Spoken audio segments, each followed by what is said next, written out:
이번 시간은 정치와 법 교과서 122쪽부터 126쪽까지 읽으면서 밑줄 긋고 필기합니다. 재산관계에 관련된 법. 개인 간의 법률관계에서 가장 흔히 발생하는 문제는 재산관계를 둘러싼 다툼이다. 재산관계에 관련된 법의 주요 내용은 계약과 불법행위 책임이다. 계약의 의미와 성립. 학습 목표. 일상생활 속의 사례를 통해 계약의 의미와 성립 조건을 이해할 수 있다. 계약의 의미. 햄버거 가게에서 생긴 일 첫 번째.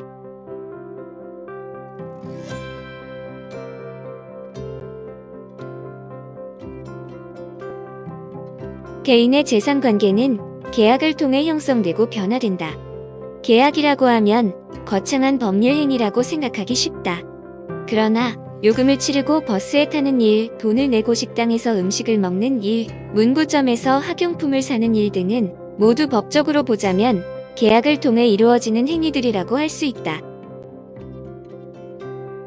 이처럼 다른 사람들과 거래를 하고 관계를 맺으려면 사람과 사람 사이에 일정한 합의 또는 약속이 있어야 하는데 법에서는 이러한 합의와 약속을 통틀어 계약이라고 한다. 계약을 맺기를 요청하는 청약과 이를 받아들이겠다는 승낙이 있으면 당사자의 의사가 일치하여 계약이 성립하는 것으로 본다. 위 사례에서 치즈버거 주세요라고 말했을 때 네라고 대답하는 순간 계약은 성립한 것이다. 계약이 성립하면 서로 약속의 이행을 요구할 수 있는 채권이 발생한다.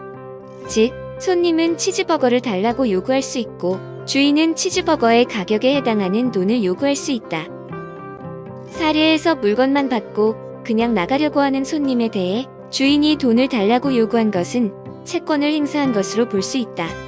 이때 요구할 권리를 가진 사람은 채권자, 이행할 의무를 지닌 사람은 채무자라고 한다. 계약을 맺을 수 있는 능력. 계약을 맺기 위해서는 먼저 계약의 당사자가 법적 권리를 지닐 수 있는 주체여야 한다. 권리와 의무의 주체가 될 수 있는 법률상의 지위 또는 자격을 권리 능력이라고 하는데 자연인과 법인이 권리 능력을 갖추고 있는 것으로 인정된다. 자연인은 사람을 의미하며 법인은 일정한 법적 요건을 갖추어 법에 따라 권리와 의무의 주체로 인정된 회사 등을 말한다. 하지만 권리 능력을 가진 자연인이라도 합정적으로 유효한 법률 행위를 단독으로 할 수 있는 능력이 제한되는 경우가 존재한다.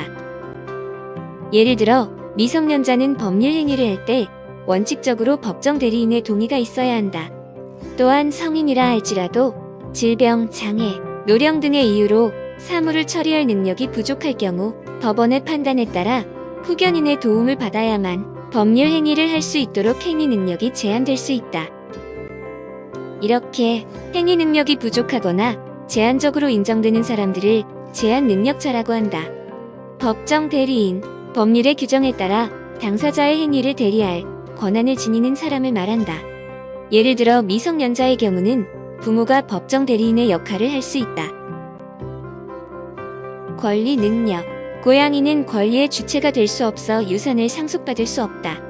설사 유산을 상속받는다 하더라도 의사를 표현할 수도 유효한 법률 행위를 할 수도 없어서 제대로 유산을 사용할 수 없다는 문제가 있다. 미성년자의 계약. 햄버거 가게에서 생긴 일 두 번째.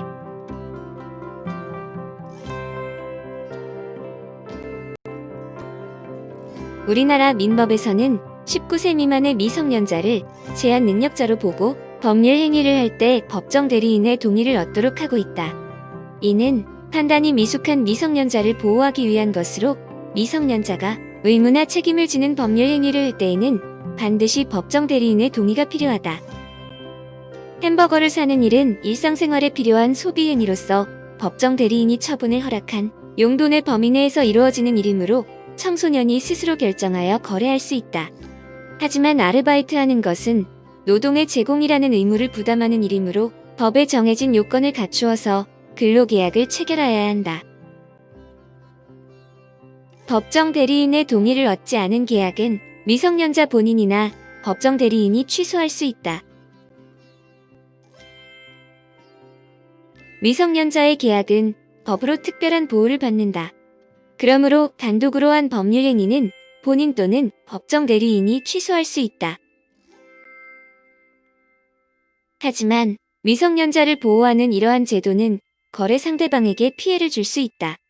예를 들어 미성년자가 비싼 휴대전화를 구매하는 계약을 해놓고 마음이 바뀌었다며 계약을 취소하기를 반복한다면 판매자는 큰 손해를 보게 될 것이다. 따라서 판매자는 미성년자의 법정 대리인에게 계약을 취소할 것인지 확답을 요구할 수 있으며 추인이 있을 때까지 그 의사표시를 철회할 수도 있다. 아울러 미성년자가 부모의 도장을 몰래 가져다 찍는 등 판매자를 속여서 계약을 맺었을 때에는 계약을 취소할 수 없도록 하여 거래 상대방을 보호하고 있다. 추인, 불완전한 법률 행위를 그 행위가 있은 뒤에 보충하여 합정적으로 유효한 행위가 되게 하는 일방적인 의사표시. 미성년자가 단독으로 할 수 있는 법률 행위의 종류에는 부담 없는 증여의 승낙, 단순히 권리만을 얻거나 의무를 면하는 경우, 법정 대리인이 처분을 허락한 경우, 허락된 영업에 관한 행위, 임금 청구, 17세 이상의 경우 유언 등이 있다. 계약의 성립 조건.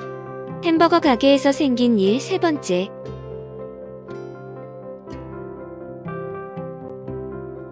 계약은 기본적으로 당사자의 의사가 합치하면 성립한다. 하지만 의사표시가 유효하려면 착오가 없어야 한다. 사는 사람은 새우버거를 원했는데 파는 사람은 치즈버거라고 생각했다면 착오가 발생한 것이다. 또한 치즈버거를 새우버거라고 속아서 샀다면 사기를 당한 것이다. 혹은 위와 같이 구매할 의사가 없는데 구매를 강요당하는 경우도 있다. 이처럼 계약 과정에서 당사자의 의사표시에 하자가 있는 경우에는 계약을 취소할 수 있다.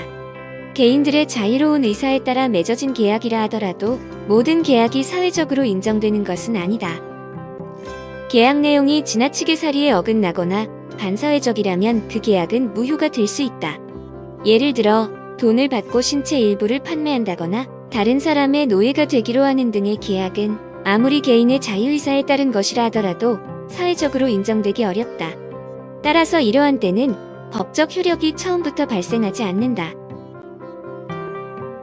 한편 계약 당사자들이 계약 내용에 대해 충분히 이해하고 합의하였다면 말로만 계약을 맺어도 법적인 효력을 인정받을 수 있다. 그러나 말로만 계약을 맺으면 나중에 다툼이 발생하였을 때 계약 내용을 확인하기가 어려우므로 계약서를 작성해 두는 것이 좋다. 계약서에는 합의한 내용을 상세히 적고 계약 당사자와 날짜를 표시하며 이를 확인하였다는 의미로 당사자가 서명 또는 날인 등을 한다. 이 외에도 계약의 성격에 따라 다양한 내용을 계약서에 담을 수 있으며 계약 내용을 더욱 명확하게 입증하기 위해 제3자의 확인을 받을 수도 있다. 이때 계약 내용을 국가가 지정한 사람이 확인하도록 하는 제도를 공증이라고 한다. 계약서는 계약을 증명하는 보조적인 수단일 뿐 계약서를 쓰지 않아도 계약은 성립한다. 법원 근처에서 많이 볼 수 있는 공증사무소들의 모습이다. 공증이란 계약 내용을 국가가 지정한 사람, 즉 변호사 같은 사람들이 확인하도록 하는 제도이다. 수고하셨습니다.